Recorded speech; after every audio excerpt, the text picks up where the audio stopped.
বাগেরহাটের হরতাল অবরোধের আরো খবর জানাতে সরাসরি যোগ দিচ্ছেন আরিফুল ইসলাম, যাচ্ছি তার কাছে। আরিফ, হরতাল অবরোধে সেখানকার জনজীবনে কেমন চিত্র দেখছেন এই মুহূর্তে?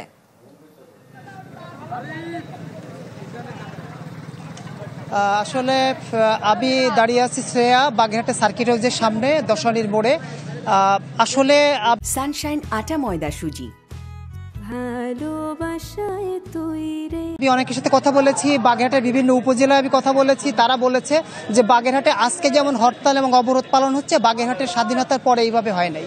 মানুষ দেখেছি স্বতঃস্ফূর্তভাবে তারা কিন্তু এই কর্মসূচি পালন করছে। আপনি জানেন যে বাগেরহাটের যে 3 আসন রামপাল এবং মংলা নিয়ে যে 3 আসন গঠিত, সেই আসনটা কিন্তু সিইসি ইতিমধ্যে প্রাথমিকভাবে কিন্তু আসনটা কেটে গাজীপুরে নেওয়ার সিদ্ধান্ত নিয়েছে।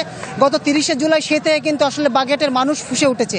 এর আগেও কিন্তু অবরোধ হয়েছে, হরতাল এর আগে অবরোধ হয়েছে, মিছিল হয়েছে, আন্দোলন হয়েছে, কিন্তু আজকে যেভাবে আমরা দেখছি রাজপথ একদম পুরো অচল।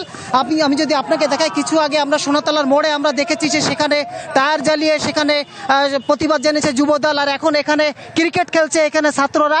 তারা এখানে যারা আন্দোলনের সঙ্গে যুক্ত আছে তারা সমর্থন জানিয়ে তারা এখন ক্রিকেট খেলছে। আর এরপরে সামনে যদি আপনাকে আমি একটু দেখাই, এখানে যে সার্কিট হাউসের সামনে এখানে যে অবরোধ করে এখানে দাঁড়িয়ে আছে, সবাই আটকিয়ে গেছে এবং গাড়ি ঘোড়া কিন্তু কিছুই চলছে না এবং একদম বাগেরহাট বলা যে অচল হয়ে গেছে।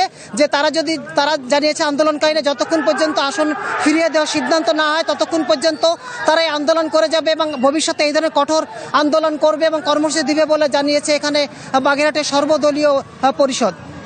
এই ছিল সর্বশেষ। বাগেরহাটের হরতাল অবরোধের খবর জানাচ্ছিলেন আরিফুল ইসলাম।